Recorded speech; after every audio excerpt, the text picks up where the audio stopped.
எங்ககிட்ட நிறைய இருக்குது. இதே போட்டாவ போஸ்டர் அடிச்சு ஒட்டி முச்சந்திக்கு முச்சந்தி உங்க 2 பேரை பத்தி சிரிக்க வைக்கிறது எவ்வளவு நேரம் ஆகும்?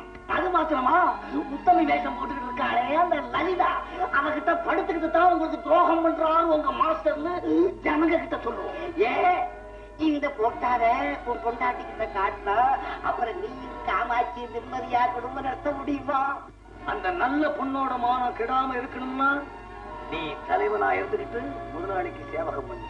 இல்ல லலிதா. ஆமா, பொம்பளை விஷயத்துல மாத்திரம் எதை சொன்னாலும் நம்ம ஜனங்க நம்புவாங்க. புரிஞ்சு நடத்துக்க. வர்றோம்.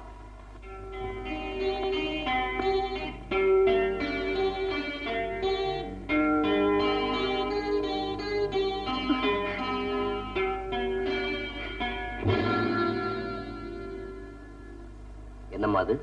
அது வந்து நான் வயசு பொண்ணு உடம்ப தவிர வேற எதையும் மறைக்கூடாது. கூட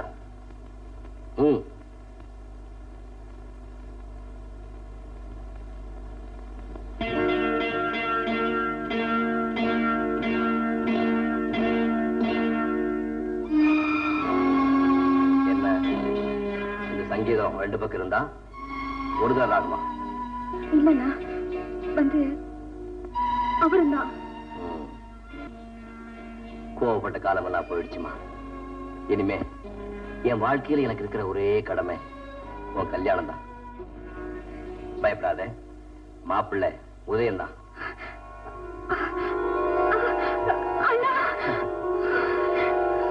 நீங்க 2 பேரும் சந்தோஷமா இருக்கிறத பார்த்தாலாவது எனக்கு நிம்மதி கிடைக்குதா பாப்பா.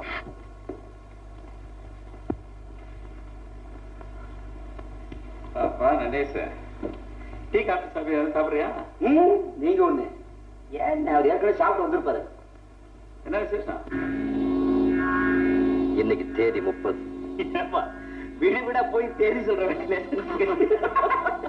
ஆமா, நீ தேதி 30 தான். என்ன இப்ப நாங்க கொடுத்த ஸ்ட்ரைக் நோட்டீஸ்க்கு இன்னையோட கெடு முடியுது.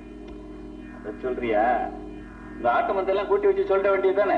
அவங்களுக்கு நீங்க என்ன கொடுக்க போறீங்கன்னு தெரிஞ்சுட்டு போகத்தான் வந்திருக்கேன். நீ என்னப்பா சதா குடு குடு குடுன்னு உன் பொண்டாட்டிக்கு மருந்து செலவு, வீட்டு செலவுக்குன்னு உனக்கே பல லட்சம் ரூபாய் அழுது இருக்கேன். இது மாதிரி எத்தனை பேருக்கு அழவு எடுக்கிறது? இதுல தொழிலாளிகளுக்கு கொடுக்கறது எங்கப்பா போறது? பாவம், கூட்டத்திலே பேச போற, ஒண்ணுமே கிடைக்கலன்னு சொல்றதுக்கு உனக்கும் அசிங்கமா இருக்கும். ஆகையினால இந்த 1 மாசம் மட்டும் ஆளுக்கு 25 ரூபாய் தனி தேவைன்னு சொல்லிடு.